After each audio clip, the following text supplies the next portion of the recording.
Salut à toutes et à tous! Bienvenue au prochain chapitre d'algèbre linéaire où on va résoudre des systèmes d'équations linéaires. Puis juste un petit commentaire avant de commencer. Si tu n'es pas capable de résoudre des systèmes d'équations linéaires dans ce cours ici, tu ne pourras pas passer ce cours ici. Ok, c'est comme le truc fondamental là, qui est dans un cours d'algèbre linéaire, là, c'est comment utiliser l'algorithme de Gauss-Jordan et le théorème du rang pour décrire l'ensemble solution d'un système d'équations linéaires. Donc, c'est vraiment extrêmement pratique là, pour tout le cours. Là. Donc, tout ce qu'on va voir après le chapitre 3 là, va potentiellement faire intervenir résoudre un système d'équations linéaires. Donc, il faut vraiment porter attention à ce chapitre-ci, puis maîtriser là, vraiment tous les outils qui y sont présentés. Donc, allons-y. Donc, comme je viens de le dire, là, le gros goal, là, c'est d'utiliser l'algorithme de Gauss-Jordan et le théorème du rang pour décrire l'ensemble de solutions d'un système d'équations linéaires.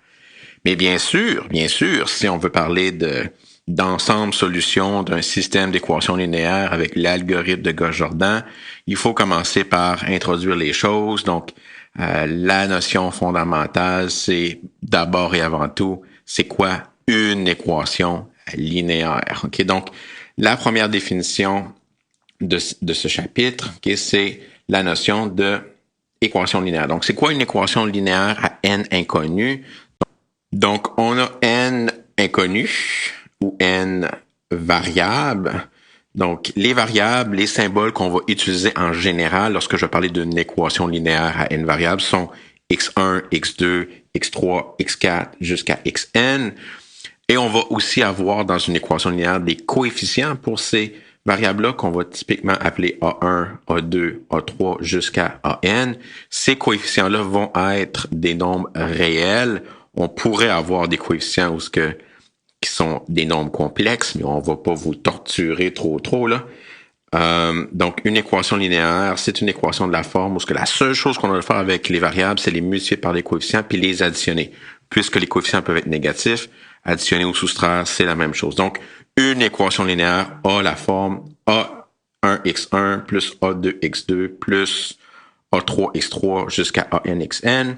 Puis cette équation linéaire-là va être égale à B, où B, c'est juste un autre nombre réel qu'on appelle typiquement le terme constant de l'équation linéaire. Donc, les A1, A2, A3 jusqu'à AN sont les coefficients. Les x1, x2, x3 jusqu'à xn sont les variables. Et le B est le terme constant de l'équation linéaire. Puis si le B est égal à 0, on va appeler cette équation linéaire-là une équation linéaire homogène. Donc, allons-y, regardons quelques exemples. Bon, on va regarder quelques exemples ensemble. Donc, commençons avec le premier exemple.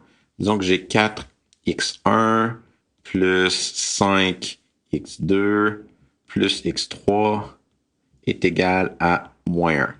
Donc, ça, c'est un exemple d'équation linéaire à trois variables, où les variables sont x1, x2 et x3. Les coefficients sont 4, 5 et 1 qui n'est pas là. Et le terme constant, c'est moins 1.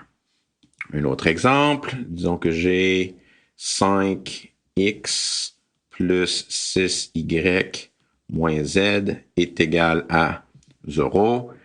Donc ça, c'est un autre exemple d'une équation linéaire à trois variables. Cette fois-ci, j'ai x, y, z. Donc, souvent, lorsqu'on a des équations linéaires où on n'a pas beaucoup de variables, donc 2, 3 ou 4, à 2, on va utiliser x et y. À 3, on va utiliser, comme dans notre exemple, x, y, z.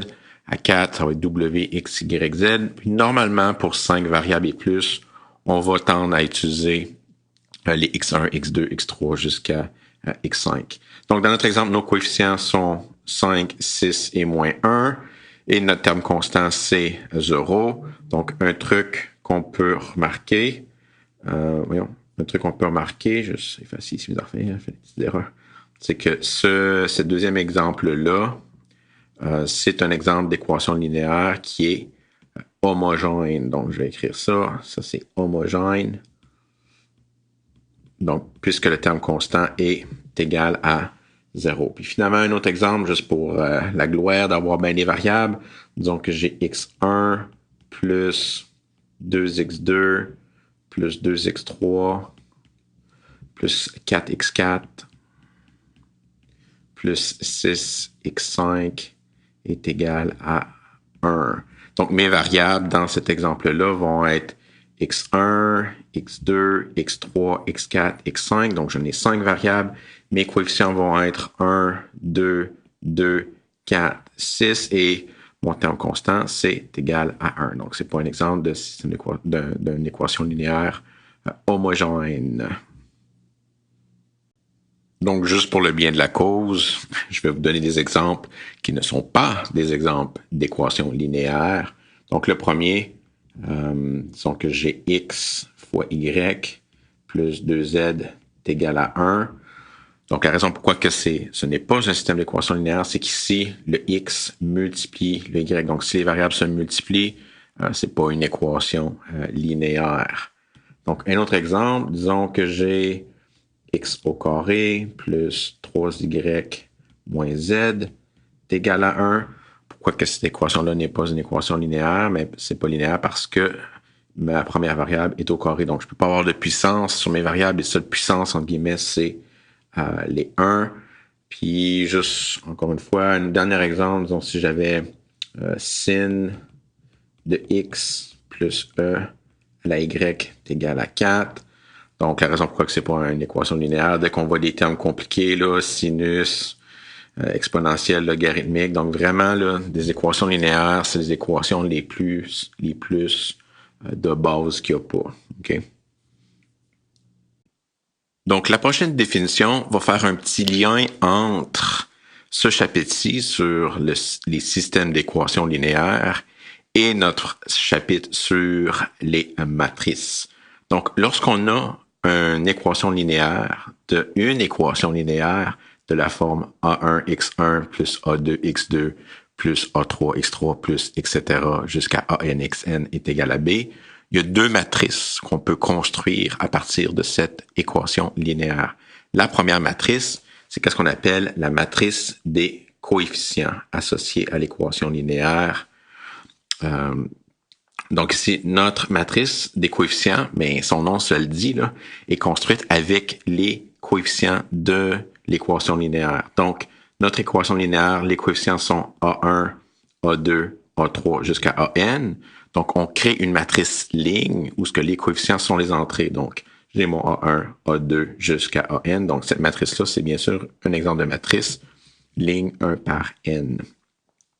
Puis, on a une autre matrice qu'on appelle la matrice augmentée, qui est simplement la même matrice originale, donc la matrice des coefficients A1, A2, AN, mais on rajoute une colonne de plus puisqu'on a laissé derrière le pauvre terme constant B, puis dans la dernière colonne, on va mettre B. Donc, cette matrice-là va être aussi une matrice ligne. Par contre, cette matrice-là va avoir N plus une colonne.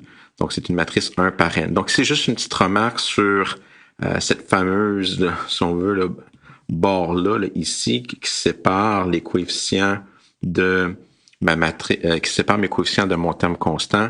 C'est juste de la notation, mais vraiment, la matrice augmentée, c'est une matrice ligne qui a n plus une colonne.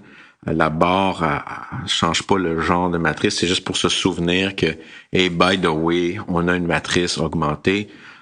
Donc, on a les coefficients et le terme constant de l'équation linéaire. Donc, c'est juste la notation là, pour se souvenir de ce qui vient de ces chiffres-là, mais c'est une boîte normale. Puis dans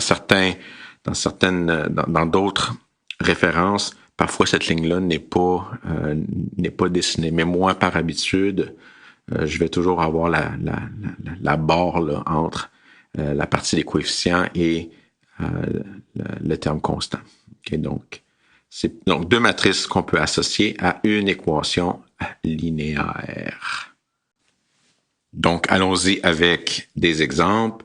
Donc, pour notre première équation linéaire, 4x1 plus 5x2 plus x3 est égal à moins 1, la matrice des coefficients va être donnée par 4, 5 et 1. Donc, c'est un exemple de matrice 1 par 3. Et la matrice augmentée, mais ça va être 4, 5 et 1. Voyons de la misère. Donc 4, 5 et 1, mais ça va être augmenté par moins 1. Donc, une colonne de plus pour le terme constant. Donc, pour notre deuxième exemple, dans l'équation 5x plus 6y moins z est égal à 0, notre matrice des coefficients va être 4, 6 et moins 1, et la matrice augmentée va être 4, 6 et moins 1, mais augmentée par 0. Donc, je vous rappelle que cette équation linéaire-là est homogène. Puis finalement, le dernier exemple, donc c'est rien de compliqué, c'est juste mettre des chiffres dans la boîte. Là. Donc, pour l'équation linéaire x1 plus 2x2 plus 2x3 plus 4x4 plus 6x5 est égal à 1, la matrice des coefficients va être 1, 2, 2, 4, 6, et la matrice augmentée va être 1, 2, 2, 4, 6, augmentée par 1. J'ai l'impression que je fais la loterie, là, et le complémentaire est 1. Anyways. Donc, that's it pour mes exemples.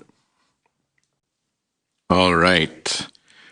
Notre but, c'est de calculer des solutions de systèmes d'équations linéaires. Donc, avant de trouver des solutions de systèmes d'équations linéaires, on va parler de solutions pour une équation linéaire. Donc, c'est quoi une solution d'une équation linéaire? Donc, une solution, c'est simplement n chiffres. Okay? Donc, moi, je l'écris avec des trucs fancy. Là. J'appelle le vecteur K, okay, qui est la matrice colonne K1, K2 jusqu'à Kn. Donc, matrice colonne, parce qu'on a le terme transposé ici. Là. Donc, c'est pour ça que c'est une matrice colonne. Ça a l'air d'une ligne, mais c'est juste que ça paraît mieux quand c'est couché. Là. Donc, la matrice colonne K1, K2 jusqu'à Kn, c'est une solution du système si, lorsque tu plugues ton K1, ton K2, etc. jusqu'à Kn dans ton équation linéaire, tu obtiens l'égalité. Donc ici, c'est vraiment juste une game de substitution. OK, excusez.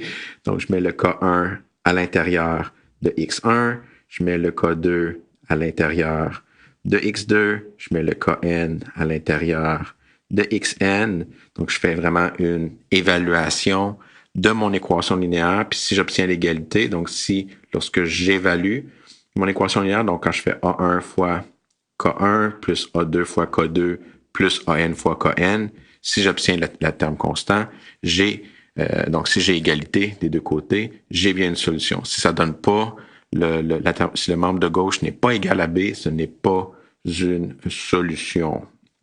Puis puisqu'on est là, OK, puis puisqu'on aime ça, il y a une autre manière, OK, de dire que le vecteur K est une solution du système d'équations linéaires. C'est en utilisant la matrice des coefficients et le vecteur K comme une matrice colonne et en faisant un produit matriciel. Donc, si vous prenez la matrice des coefficients, donc ici, là, j'ai la matrice des coefficients de mon équation linéaire, je la multiplie ensuite par mon K, okay, donc qui est ma solution potentielle. Puis là, je l'ai vraiment écrit là, comme une matrice colonne, donc K1, K2, K3 jusqu'à Kn.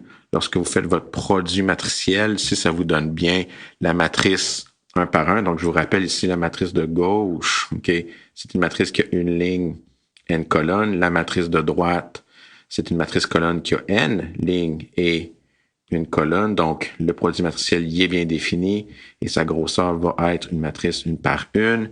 Donc, si vous retrouvez le terme B, on va dire que c'est une solution. Donc, c'est une manière matricielle là, de vérifier si le vecteur K est une solution du système d'équations linéaire A1, X1 plus A2, X2 plus etc. AN, XN est égal à B. Puis lorsqu'on travaille sur une équation linéaire, puis éventuellement sur un système d'équations linéaires, l'ensemble de toutes les solutions possibles, c'est qu'est-ce qu'on va appeler la solution générale du système d'équations linéaires. Donc, on vous demande de calculer la solution générale ou l'ensemble de solutions ou calculer toutes les solutions. C'est la même affaire. On veut trouver tous les cas qui fit là, dans notre équation. Allons voir des exemples de solutions pour nos exemples d'équations linéaires. Notre premier exemple, on va montrer que le triplet 1, 1, moins 10, c'est une solution de l'équation linéaire 4x1 plus 5x2 plus x3 est égal à moins 1. Donc, mon premier exemple, je vais le faire par substitution. Donc, ici, je vais simplement remplacer à l'intérieur de mon équation. les variables par notre candidat. OK, donc on a 4 fois 1 plus 5 fois 1 plus moins 10. Puis bien sûr, lorsque vous faites le calcul, ça vous donne 9 moins 10, qui nous donne bien moins 1, qui est bien égal à moins 1. Il faut faire attention ici, là, mais je calcule le membre de gauche et ça me donne bien moins 1 qui est la constante. Donc, j'ai une solution. Donc, c'est vraiment vérifié, là. Okay, j'ai une solution de mon équation. Donc, 5x plus 6y moins z est égal à 0. On va vérifier que 2, 1 et 16, c'est une solution. Donc, encore une fois, par substitution. Donc, si vous faites 5 fois 2 plus 6 fois 1 moins 16. Donc, si vous faites le calcul, 10 plus 6 moins 16, ça me donne bien 0. Donc, c'est bien une solution. Je vais faire un autre exemple pour B. Ce n'est pas un typo, c'est juste que mon A, mon B et mon C sont toujours les mêmes équations. Donc, lui, je vais le faire avec mon produit matriciel. Donc, je vais prendre la matrice des coefficients de mon système, donc 5, 6 et moins 1. Puis, je vais le multiplier par ma solution potentielle, 1, 1, 11. Si vous faites votre produit matriciel, ça va vous donner bien sûr 6, 5 plus 6 moins 1 lorsque je fais tomber la colonne, moins 11, lorsque je fais tomber la colonne sur la ligne, donc qui va bien nous donner la matrice nulle, OK, 1 par 1, 0. Donc, c'est bien une solution. Donc, un autre dernier exemple. Donc, pour x1 plus 2x2 plus 2x3 plus 4x4 plus 6x5 est égal à 1, on va vérifier que 3 moins 1, 1, 1 et moins 1, c'est une solution. Donc, si je vais le faire avec la matrice des coefficients à nouveau, donc, je vais avoir la matrice 1, 2, 2, 4, 6, que je vais multiplier, par la matrice 3, moins 1, 1, 1, moins 1. Puis lorsque vous faites le produit matriciel, vérifiez-le bien. OK, ça va vous donner la matrice avec un 1 dedans. Donc, c'est bien une solution. Donc, je rappelle, il faut faire le calcul c'est une vérification. Mais si on vous donne les candidats potentiels. Puis bien sûr, dans une question, on va jamais vous demander « Hey, check si ça, c'est une solution ». La question, ça va toujours être de trouver ces solutions-là. Mais l'idée, c'est quand même important de comprendre ce qu'on fait en ce moment, parce que si vous avez fait un gros calcul, que vous avez votre grosse équation, vous trouvez que une des réponses, c'est 3 moins 1, 1, 1, moins 1, mais vous pouvez toujours vérifier si vos calculs sont bons en pluguant vos valeurs dans votre équation linéaire. Donc, c'est un outil de vérification là, extrêmement efficace. Donc, je vais terminer la première partie de cette première section de ce chapitre avec une remarque. Donc, pour chaque équation linéaire, on peut construire une unique matrice augmentée A1, A2, AN augmentée par B. Donc, pour chaque équation linéaire, on peut y associer une matrice augmentée. Puis une matrice augmentée, c'est juste une matrice avec N plus 1 chiffre à l'intérieur. Donc, c'est naturel de penser, est-ce que c'est normal d'avoir pour chaque matrice une équation linéaire correspondante? Puis la réponse, c'est oui et non, entre guillemets. Donc, ici, si vous regardez, disons que je vous donne la matrice qui est remplie de 0, donc 0, 0, 0 sur le côté des coefficients, mais qui est augmentée par B, ça correspondrait bien sûr à l'étrange équation linéaire 0x1 plus 0x2 plus, etc., 0xn est égal à B, qui est vraiment étrange. Puis bien sûr, en application, c'est pas une équation qu'on commence avec, il n'y a pas une situation qui nous fait dire que l'équation qui modélise nos trucs, c'est cette équation-là. Mais souvent, en manipulant des systèmes d'équations linéaires-là, les équations linéaires vont se simplifier puis vont ressembler à ce genre d'équation-là. Lorsque vous avez une équation linéaire où ce que tous les coefficients sont 0, c'est qu'est-ce qu'on appelle une équation linéaire dégénérée. Okay? Donc, c'est quelque chose qui est un peu étrange, mais on les considère dans ce cours ici. Puis qu'est-ce qui arrive avec l'équation linéaire dégénérée? Si on veut calculer la solution générale, en fait, c'est extrêmement simple. Pourquoi? Mais si notre B est égal à 0, ça veut dire que on a l'équation linéaire dégénérée 0x1 plus 0x2 plus, etc., 0xn est égal à 0. Donc, peu importe les valeurs de x que je vais plugger à l'intérieur de mon système d'équations linéaires, puisqu'elles se font tous multiplier par 0, ça va me donner 0. Donc, tous les n-tuplets vont être des solutions de notre système d'équations linéaires. Donc, c'est la solution générale, c'est tous les vecteurs dans Rn, pas Rm. Donc, si vous n'avez pas la version à jour des notes de cours, c'est un Rn ici, pas un Rm. Puis bien sûr, on a l'autre extrême opposé. Qu'est-ce qui arrive si B n'est pas égal à 0, genre est égal à 1, mais puisque le membre de gauche va toujours nous donner 0, 0 sera jamais égal à 1. Donc, dans le cas où ce que le B n'est pas égal à 0, donc lorsqu'on a l'équation linéaire dégénérée avec le terme constant non nul, alors la solution générale, ça va être simplement le vide. Il n'y a aucun n-tuplet qui fit dans cette équation-là. Donc, si tu multiplies des chiffres par 0, ça ne pourra pas ressusciter à 1 ou à n'importe quel autre chiffre non nul. Donc, c'est des équations linéaires qui sont weird, mais c'est des équations linéaires qui sont faciles à manipuler dans le sens que, OK, si c'est dégénéré avec 0, ben toutes les n-tuplets fit dedans. Puis c'est non dégénéré avec non 0 pour le terme constant, ben il n'y a aucune solution de cette équation linéaire-là. Anyways, pour cette première partie, de cette première section sur les définitions, donc une équation linéaire, donc les variables x1, x2, x3 jusqu'à xn avec coefficient a1, a2 jusqu'à an.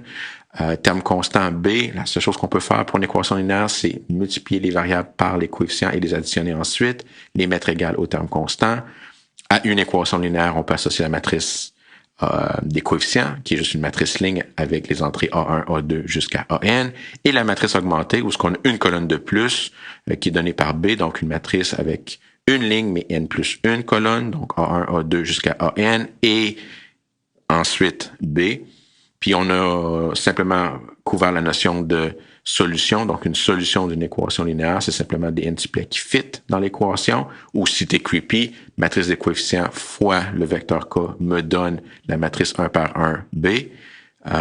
Puis lorsqu'on a des équations linéaires dégénérées, ben c'est facile de calculer la solution générale. C'est soit tout, si B est égal à 0, ou c'est rien, si B est non nul. But anyways, pour cette première partie, that's it, that's all. Bye bye là.